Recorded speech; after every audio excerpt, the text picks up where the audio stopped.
Yes, Manisha, I request you to please. Okay, thank you, Dr. Pujit.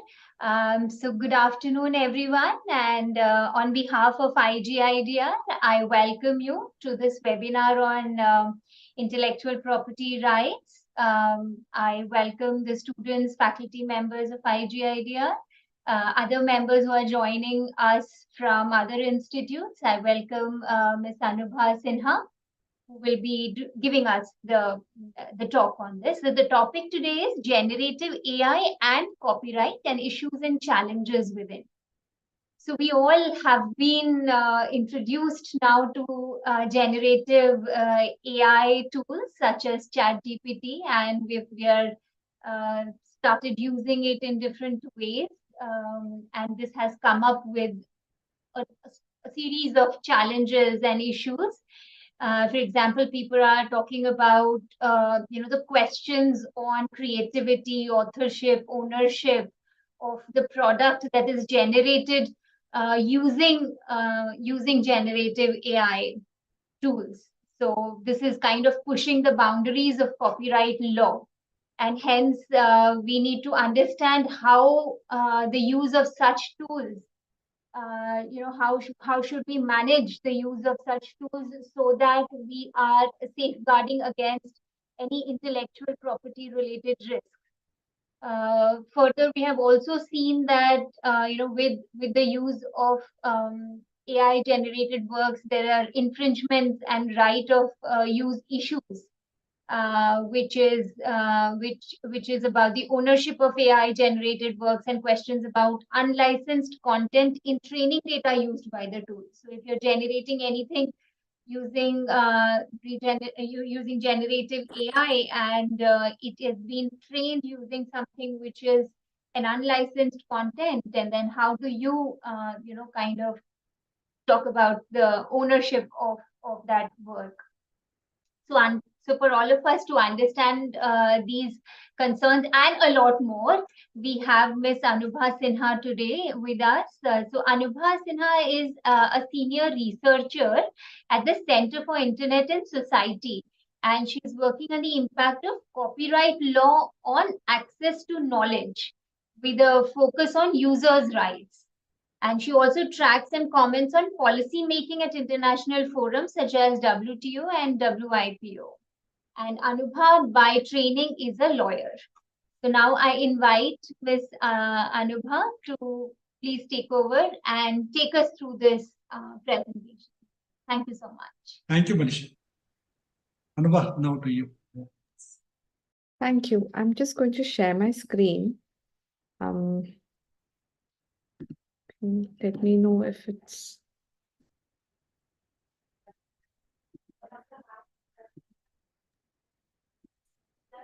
Yeah, it is visible. Yeah. Only thing is, yeah, it's coming. It's moving. Yeah. Hold on. This is...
Okay, so it's slightly challenging to connect to the presentation.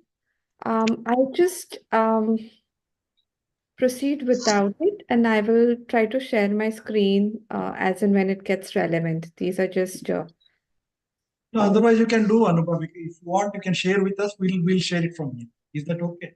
Yeah, that would be great. I'll just send you the link. Just email me immediately. Thank you. Sorry about this.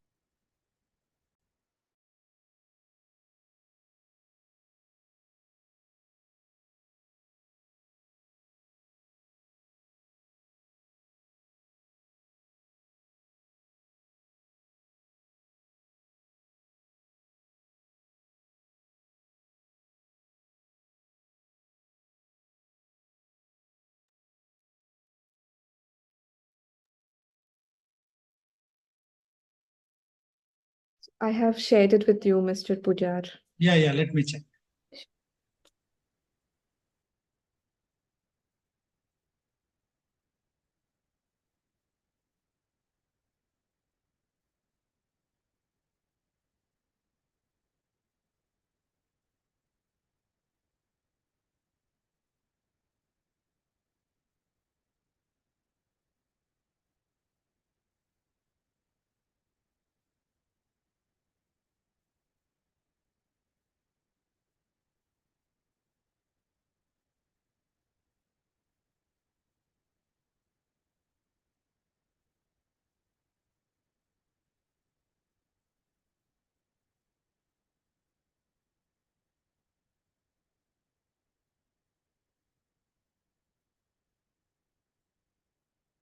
You emailed it, no?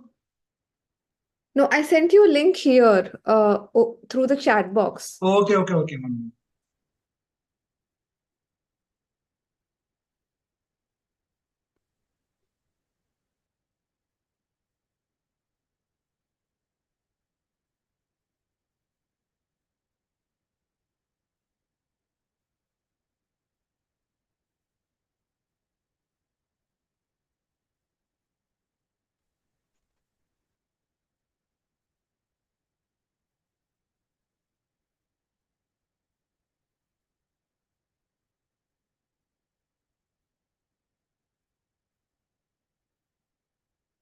That visible?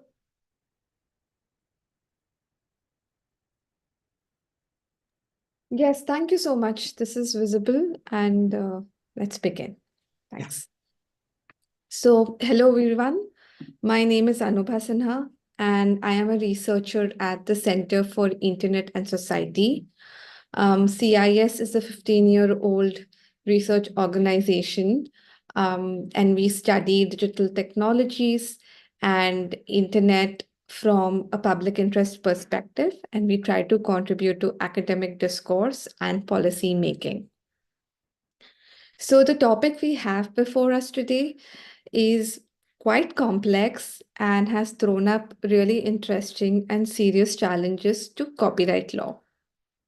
In this presentation, I will try to provide an overview of the technology and what are the developments around it in terms of technology, as well as what's happening legally, what are the stakeholders doing, and how is the public getting impacted as a result. So without much ado, let's begin. Can we go to the next slide, please? So what exactly is generative AI? Now, this is a kind of technology. It lies, you can think about it as within the subfield of machine learning. And this comes in various shapes, sizes, and applications. Now, as a member of the ordinary public, I have used it in its public-facing avatar. I'm supposing, like many of you have, in applications such as ChatGPT, DALL-E. This technology can be designed to produce text, music, images, computer code, and videos. Now, depending on the use case, the underlying models have different technical architectures and are trained on different kinds and sources of data using different algorithms. What is clear here is that almost all systems involve training on millions of examples of human creativity. Now, like I said earlier, this technology has certain overlaps with the larger field of machine learning, but it can still be properly distinguished from its twin, which is quite well known, which is discriminative machine learning.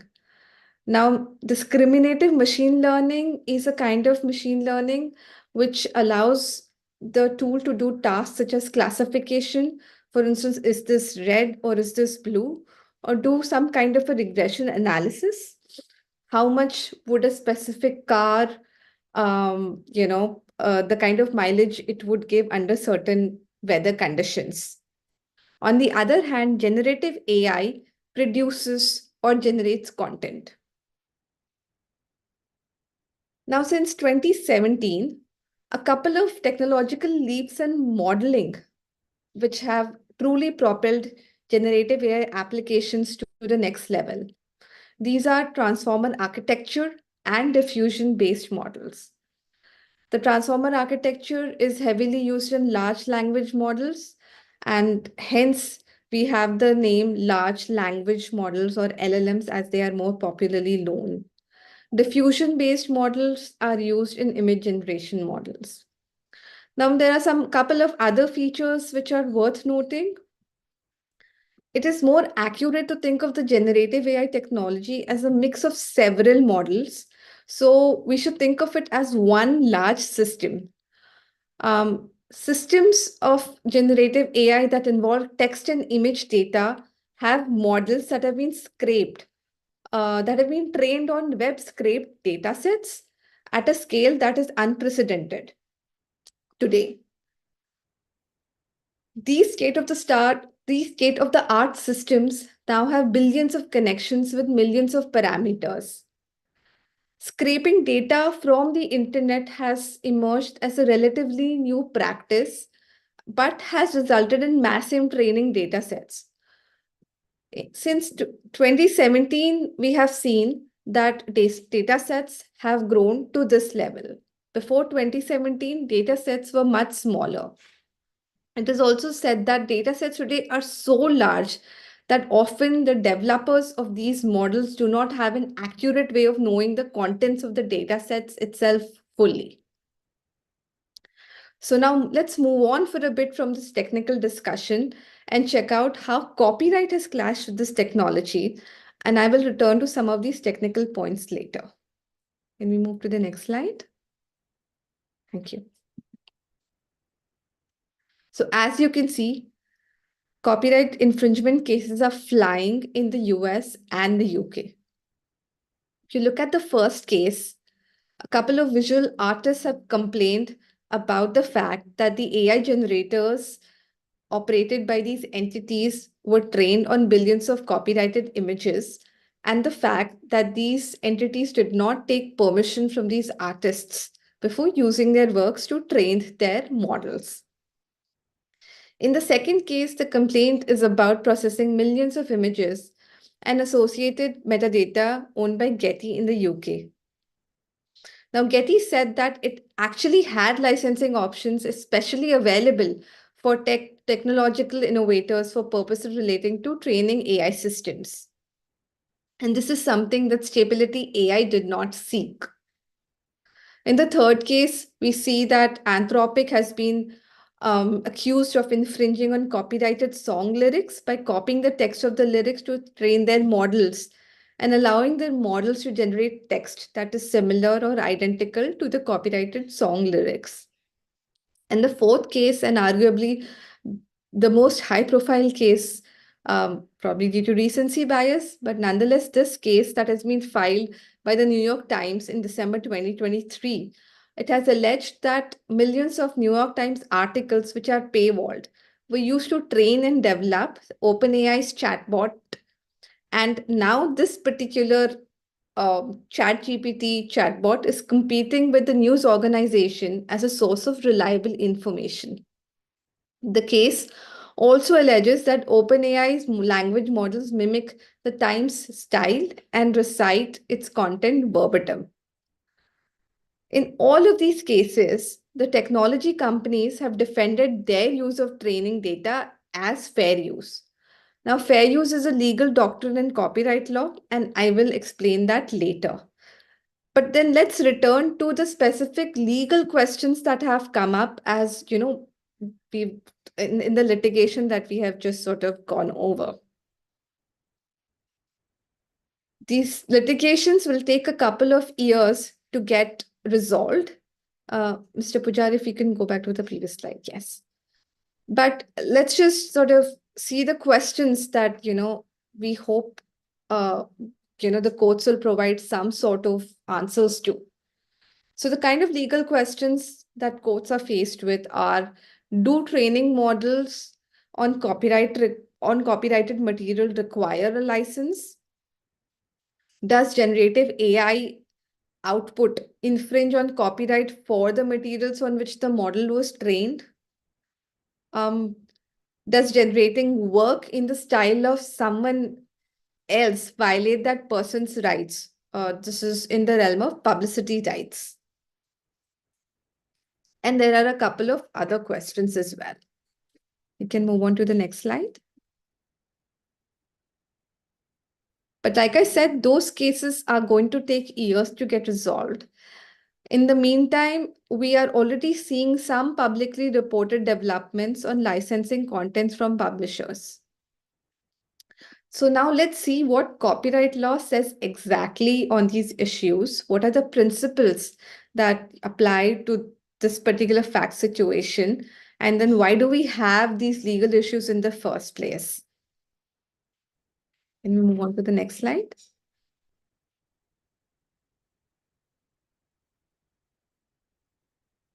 So there are some universal axioms in copyright law that have developed over nearly 3 centuries. And these basic axioms with some variation exist in nearly every country. The first one is that original works of authorship are protected by copyright when they are fixed in a tangible medium of expression. So there are certain legal standards associated with originality, certain legal standards associated with authorship.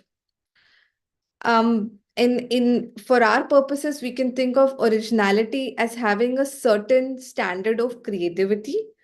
When it comes to authorship, a lot of countries have rules around the fact that only a person can be considered as an author. So when we think about works being generated by an AI system, then that really throws up the question whether that work is copyrightable or not in the first place. Secondly, because of the number of systems and entities and stages involved in running a generative AI technology, we have to consider who is responsible for what, and which part of the infringement is being caused by which entity or which technology. So questions about who is directly liable, who is indirectly liable become very, very relevant. So direct infringement happens when someone engages in a conduct which violates one of several rights that are protected by copyright law. And that sort of an infringement should result in an output that is substantially similar to a copyrighted work because it was copied from it. Sometimes other parties also may be held secondarily liable, depending on their conduct, which may hold them responsible as instrumental in, for, causing that infringement. So this is just the broad principle under copyright law. Now, when can infringing conduct be excused? Or when is infringing conduct legal? It's legal when you have a couple of defenses in the copyright law that make it legal. And the most important one for this particular situation is the fair use defense. And you may have heard about it because it's actually the defense that all AI companies have cited when they have been pulled up, being accused of infringement. Otherwise, you can also have a license, and then there is a legitimate protection from infringement. And then there is something called safe harbor, which may also protect you from infringement.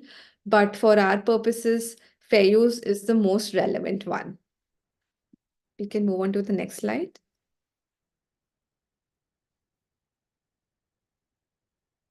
Right. So, when we try to think about the various levels at which generative AI technology may or may not infringe uh, copyright, it's really important to understand the workings of the technology. And as we'll find out, there are a lot of factors and there are a lot of steps, through which the output really comes out to be what it is. And let's really sort of study what happens behind the scenes to be able to then understand what the legal issues really are. So this is a very comprehensive article that really explains quite well the complexity and diversity of generative AI systems. And it provides a framework for thinking about the different kinds of generative AI systems and the different ways in which they are created and used. It also provides a framework to think about the various steps that data goes through in a generative AI system and how a model is created, how it is trained. So this is what they call the generative AI supply chain. And it really highlights that, the set of stages that transform data into output are extremely interconnected, and the evaluation of whether something is infringing or not has to happen at a stage-wise level. And sometimes one stage might cause a certain effect on the other stage, so legal considerations might also change. Can we move on to the next slide? So I'm going to dive a little deeper into this particular framework because this illustrates really well how raw data or a creative work, the system sort of takes it and then creates a model out of it, and then what really happens with the model and how an output is then put out into the world. So at the first level, we have the supply chain that starts with creative works. So all the books, software, music, that generative AI is trying to seek to learn from and emulate. In the second stage, this particular data, the works and other information get converted into data. So this is digitally encoded files in standard known formats. Then this particular set, whatever items have been picked, they have to be compiled into training data sets. Now, these training data sets are extremely vast, as I mentioned earlier. At the same time, they are very carefully structured collections of related data. So this particular process requires both automation and as well as some level of, this human decision making. Then at the fourth stage, to create a model, the creator of the model will pick a particular technical architecture. It, they will assemble training data sets, and then they will run a training algorithm to encode features of the training data in the model. Uh, Model training is a very complex, high on resources process. It involves massive investments of time, money, and computing resources. So you may have seen how much OpenAI is wanting to raise for funding recently, and part of that can be explained by the fact that it must be extremely expensive for them to run ChatGPT and make it available to the world on the scale that they have. The model that results from this initial training is a basic model, and it's really a starting point. Then it gets fine-tuned by the creator to improve its performance, to make it more suitable for solving a certain problem. This process also requires a lot of intervention from the creator, um, and it also sometimes need not be carried out by the same entity that did the initial training. A model by itself might not be usable by people who other than the creators. So to make it usable by a wider user base, it also needs to be deployed. So it needs to be embedded in some larger software that provides a convenient interface. So for instance, if you see ChatGPT, DALL-E, all of these have very convenient text box interfaces where we enter prompts. So that's also something that needs to be developed. Then finally, this particular deployed system generates outputs. And an output or a generation is based on a prompt supplied by the user. So this is basically an input provided by the user that will describe what they really want. And this is the only part that we users see. After this, there might be other steps performed by the creators, such as fine-tuning, adjusting the model, a lot of changes, tweaks made to the model to satisfy legal compliance, any other harmful issues that may come about by the use of the model. So that's something also that creators often do. So this is helpful to understand all the places at which, these companies and users make choices that may have copyright consequences.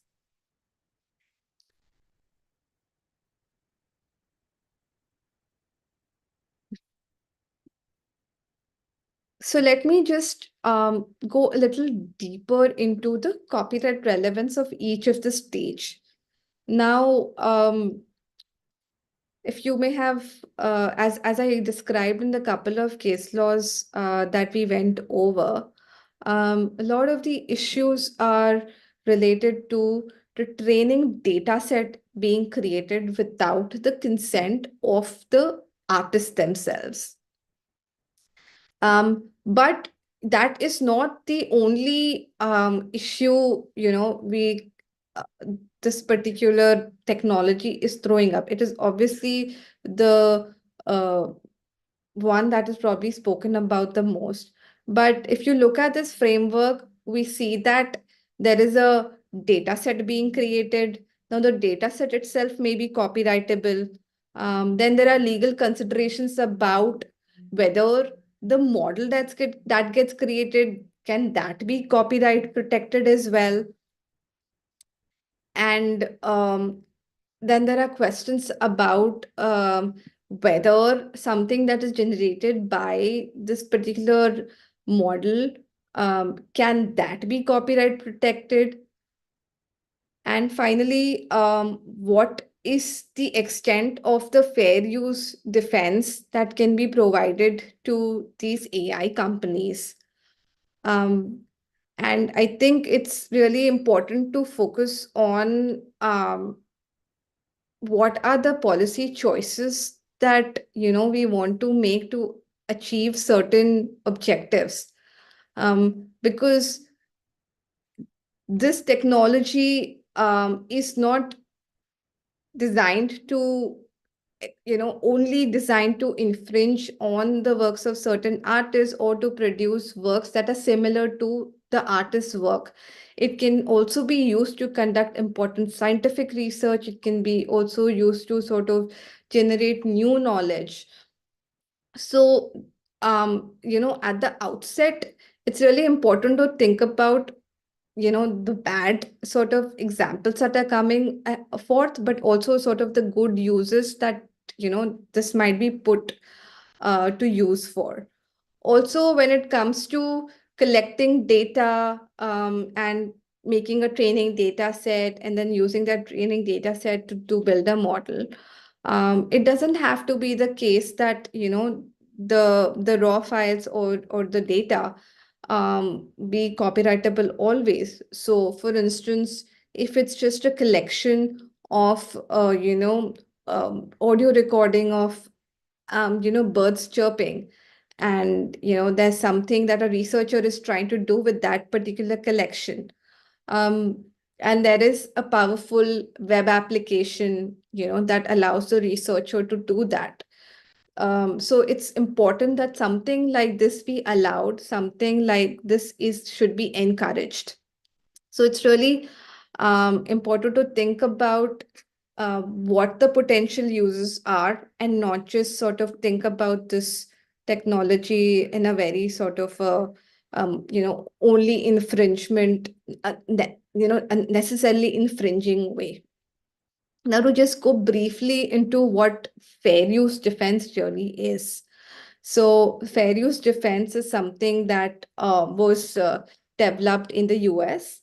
And in India, we have something called fair dealing, which is somewhat similar. But the way it's sort of written in the law in India is different from the way it exists in the US.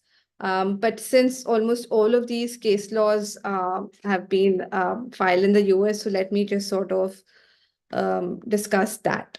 So the fair use test comprises of 4 factors, which is essentially to check if the output, the alleged infringing output, is transformative. If it is sufficiently transformative, then it gets uh, it makes for a compelling case for the defendant. Second, what is the nature of the copyrighted work involved? Third, what is the amount and substantiality of the portion of the copyright work that features in the work that is accused of infringement? And finally, what is the effect of the use of copyright work? What is the effect of the use of on the potential market, for or value of the copyrighted work? So basically, depending on these 4 factors, what the answers are, courts will conduct an analysis and then decide whether something that is potentially infringing can be sort of declared as a non-infringing use, thanks to fair use. So this is something that can be conducted at the level of generation. So we look at output, we look at what is the um, output, is it providing new insights which are very distinct from what the original copyright work was, based on which it was created? What was the nature of copyrighted work that was used? Was it just a data point, or was it more expressive? And then what is the amount of that copyright work that was used in the final output? And is the final output, such as some sort of music replacing the original piece of music? So basis this is a determination that will get made. Can we move on to the next slide? So there has been a lot of thinking happening around generative AI applications. And like I said, a lot of communities are suggesting that, we should refrain from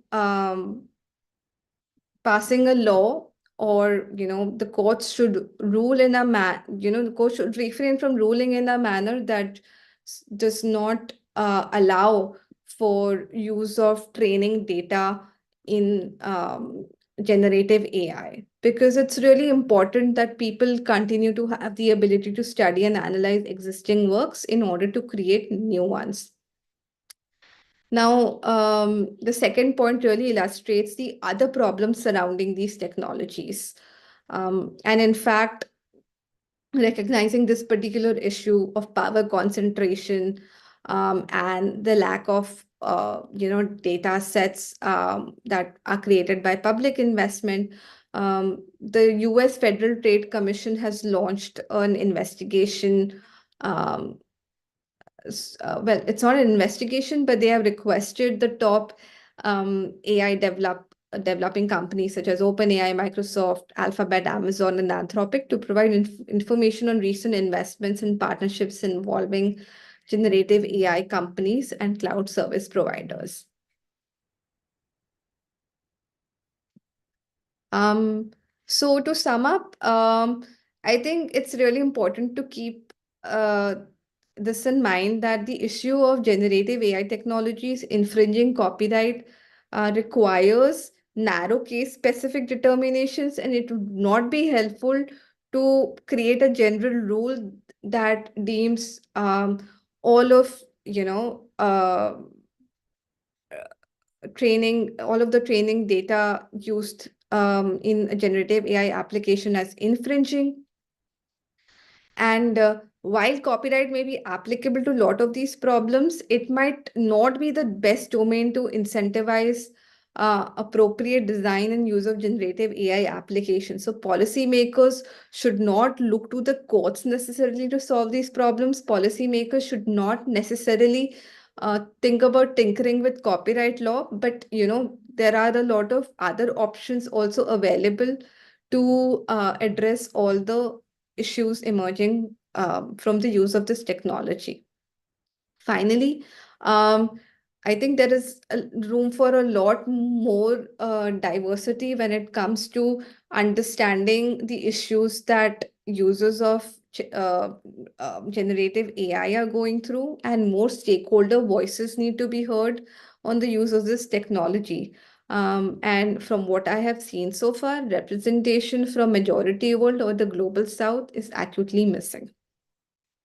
And with that, I would like you to thank everyone for listening to this presentation, and I'm happy to answer your questions and listen to your thoughts. Thank you. Thank you, Anubhav, for your insights into what is generative AI and copyright. Now I request audience participants to raise any of their questions and concerns if they have.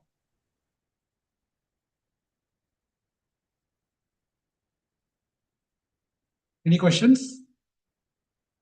Okay, Anubhav, I have some questions which you may please see that can be answered. See, one thing what while referring to the literature, I've come across that authorship to the AI. Okay, for example, many of the for academia, for example, many of the students what we have seen in some of the Western universities, some of the universities even if they have banned it later on they introduced, they allow them to use it. So even there is a talk going on that authorship should be given to the AI tool also, because and also you might have heard that there are many of the works have been created using AI tools only, and they have been also published in some of the things. Of course, now of late that plagiarism and the checking and all, they call it algorithm, for example. So just checking the AI content, how it is being generated. So what is your thought on that? Giving an authorship to a creative work which is based on somebody else's work. So how the copyright infringement or how it is going to take? Thank you. No, that's a very, very important question. See, I mean, it's important to go back to how copyright law was conceived before we think about whether we can give copyright to a machine or a non-human entity. Now, one of the primary objectives of copyright law is to incentivize humans to create works. And then, it created a structure of monopoly and, tried to sort of ensure that compensation goes back to the authors. And, there is a very complex system that sits at the heart of, this particular law. And now when we think about if we should give authorship to an AI system, which is a non-human, then we really need to think about what is the kind of incentive that a non-human system needs to create work. Does it even need any incentives? If you think about it like that, the answer is no. It's really a tool in the hands of a human, and from what we know so far and what we see, that's how it is being used. Um, and even if we provided authorship to an AI system, we really need to think about the ramifications of doing something like that. Um, it would not only raise very complex questions of providing compensation, trying to figure out who is liable for what and how do you hold someone responsible. So it's worth thinking about what is it that we are trying to achieve here. And when I say authorship, let me also clarify, I'm talking about it from a very legal standpoint. So when in copyright law, someone is an author, the author will have certain rights. Similarly, if you give an AI system, if you make an AI system an author, it those rights will probably flow down to the AI system unless and until we have a separate copyright system that exists for the AI itself. So something like that should be borne in mind. But on the ethical point of disclosing whether something was created with the help of an AI, so that's a different point altogether. And whether, it's important for a human to mention that this is something that was created with the help of an AI. Now, I think that would again depend on the fact situation. To what extent really did the AI play a role? Did the AI were the prompts provided by the human sufficiently detailed enough to make the AI system a mere tool, or was were the prompts provided by the humans so basic that the AI system really created something random without those details being flowing from the user to the AI system. So I think it will really hinge on that. Okay, thank you, Anupam. I have one more question. Do you have any idea regarding any Indian regulation in regard to this controlling in terms of privacy or the authorship created from the Indian perspective? Is there any law or anything, any developments going on in this direction, like how it is happening in the West?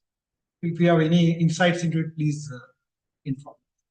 Right. So there was a parliamentary standing committee report published 2 years back, in which it was recommended that Indian intellectual property laws be amended to encourage innovation in AI and also the production of works. But since there have been no developments in copyright law to accommodate this particular recommendation, also this is not a mandatory recommendation, it's not a directive, so it's really up to the government to consider whether it wants to do something like this. But more recently, the Union Minister for Commerce and Industry, he was asked, one of the questions he got asked was exactly this, and to which his response was that the current law as it exists, the copyright law, it is well suited to accommodate all the issues that are coming through with respect to AI. So yeah, that's basically where we are. Okay, thank you, Alma. Is there any kind of say like any plagiarism software they are trying to detect it whenever it's trying to take its output from? Yeah, do you have any idea regarding some tools which can protect the copyright of any scholarly work or any whether it's art or whether it is any articles being published which is being copied in verbatim. So, do you have any idea, any kind of that kind of tool other than what is being plagiarism tools are trying? Sorry, I do not have knowledge of such tools or softwares because I do not work in academia. No. Just I thought to, because you being pursue anything, any kind of. So, Dr. Yeah, Kujar, I will ask. I have, one kind of question to ask. please go ahead. Yes, yes. No, so following on to what you answered in the previous question, you were mentioning that sometimes when you give less, very broad prompts, then AI just seems to throw answers from everywhere. So somewhere it kinds of hallucinates and provides answers which are not real. And now somebody uses that, and there's no way to check for its correctness, and something happens because of that content, then who is liable for that? So it's like you have generated an incorrect content using AI. You have acknowledged that you have used AI and you have not checked it. So who owns the who's liable for the damage caused because of incorrect information generated by AI? I was just wondering. No, that's a very valid question, and I do not have a clear answer to it. But the problem you raise is very, very serious. And as I highlighted earlier, so these generative AI applications, at this point, the data sets have become so huge that the creators of the model themselves do not have an idea about the exact contents of the data sets. So in this scenario, it is the likelihood of the AI system producing something incorrect, or even worse, harmful, objectionable, um, toxic. I mean, it's the risk is very, very real. And I hope that all the discussions that are happening with respect to AI regulations will be able to address this problem, seriously. To my mind, I think one of the ways of reducing the risk of something like this is to really think harder about how do we um, develop data sets for generative AI applications. Um, but in law, the question of liability will depend on future regulations that develop for AI. So, yeah.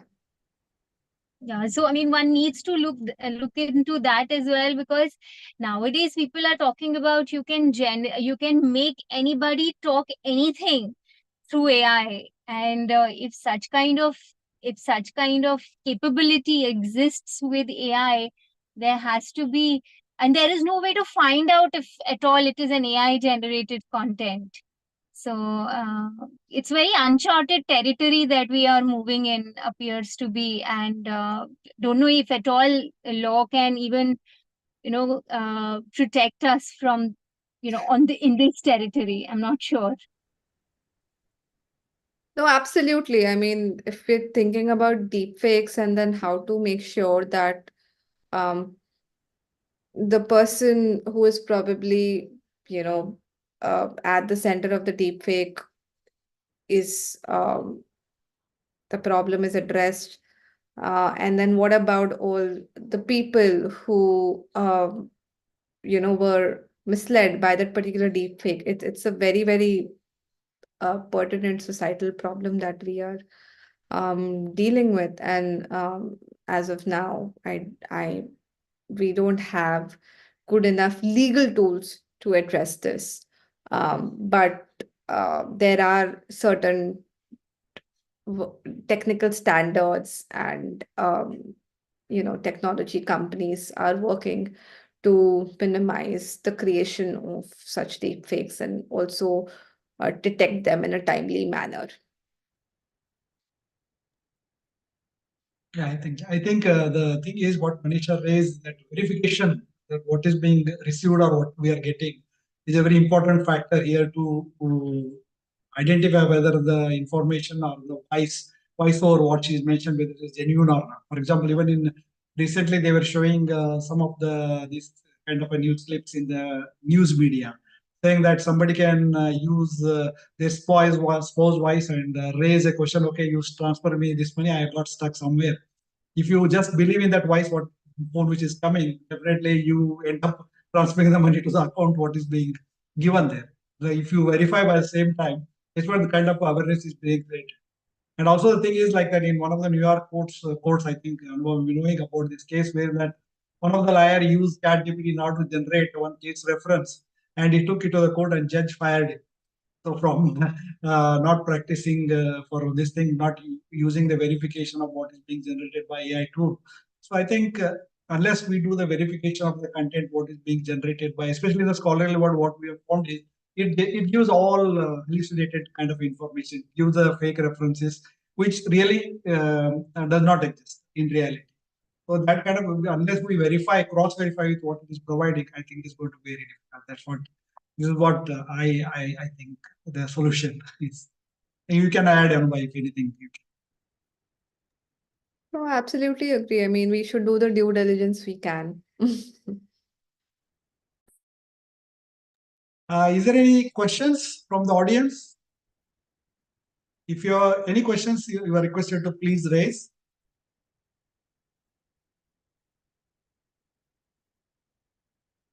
Okay, if there are no questions, then I'll go with the vote of thanks. It is my privilege to propose vote of thanks. Firstly, I would like to express our sincere thanks to Professor Dr. Basant Kumar Pradhan, our Director and Vice Chancellor, and Dr. Jaimohan Pandit, Registrar, for giving us the support and encouragement to organize this webinar. Secondly, I would like to express our sincere thanks to Dr. Jyoti Sarkar, Professor and Coordinator IQAC, IGIDEA, for her support. Thanks to Dr. Manisha Jai, Assistant Professor and Co-Coordinator, IQAC IGIDEA, for her introductory remarks and welcoming the speaker. Thirdly, our sincere thanks to Ms. Anubha Sinha, Senior Researcher at the Center for Internet and Society, for agreeing to be the speaker of today's webinar in spite of her busy schedule. Anubha, you have touched upon various aspects of generative AI, copyright, and its implications in the academic work or other kind of work. And I hope it will help our researchers and participants to make conscious utilization of generative AI in their work. We also express thanks to all our faculty members, students, staff, and participants from other institutions for attending this event. Thank you, one and all. Thank you. Thank you so much for having Thank me. you. Yeah, thank you, Anubha.